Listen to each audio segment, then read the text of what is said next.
Lorsqu'une femme nous plaît, on peut tenter de la séduire en lui offrant des fleurs, en la complimentant ou en étant très élégant et gentleman avec elle.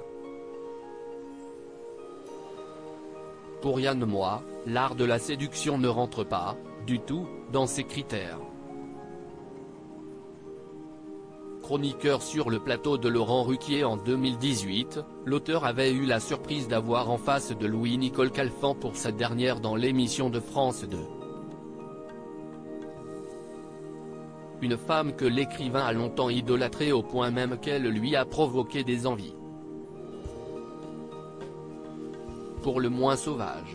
Très excité par l'actrice, l'ancien chroniqueur a révélé qu'il s'était allègrement masturbé en pensant à Nicole Calfan. Muse de ses fantasmes les plus secrets, la comédienne lui a vraisemblablement inspiré les pensées les plus coquines lorsqu'il était seul dans son lit d'adolescent, loin de son enfance compliquée.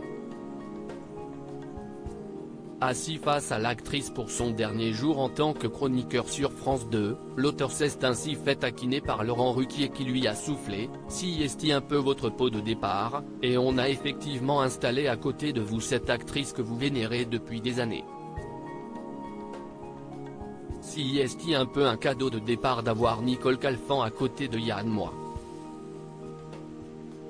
Un cadeau qui a apparemment beaucoup émoustillé l'écrivain qui n'avait alors pas pu s'empêcher de confier « Je n'ai répandu, du liquide séminal, dans ma chambre. Dans ma chambrette adolescente. » Gênée, la principale intéressée s'était contentée de sourire poliment aux propos de Yann Moix. Des avances qui n'ont donc pas trouvé d'écho auprès de Nicole Calfan. Des hommes, il n'y en a plus des comme ça. Il faut dire que le cœur de Nicole est pris depuis des années par son premier amour, Jean-Yann. Celle qui s'est pourtant mariée à François Valéry confiait qu'elle n'avait jamais pu oublier son premier amour, qu'elle considérait toujours comme l'homme de sa vie. Elle l'avait rencontré sur le tournage de son film Êtes-vous fiancé à un marin grec ou à un pilote de ligne, alors qu'elle n'avait que 22 ans. Lui avait 14 ans de plus. Après 5 ans d'amour, elle avait décidé de rompre avec l'acteur.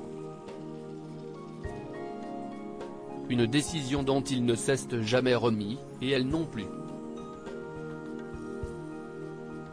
À 22 ans, comment peux-tu savoir que tu rencontres l'homme de ta vie? Si est impossible. Je te défie de savoir, je défie quiconque de savoir qu'à 22 ans, on est devant l'homme de sa vie. Et ça a été l'homme de ma vie, bien que j'ai été heureuse après.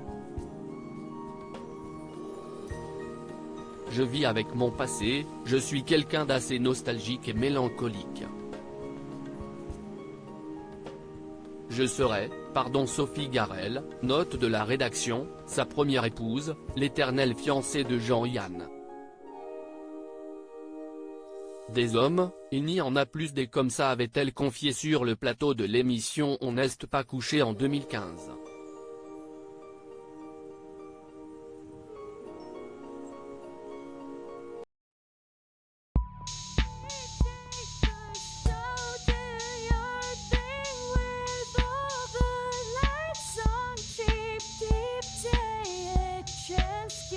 Keep taking a chance. You can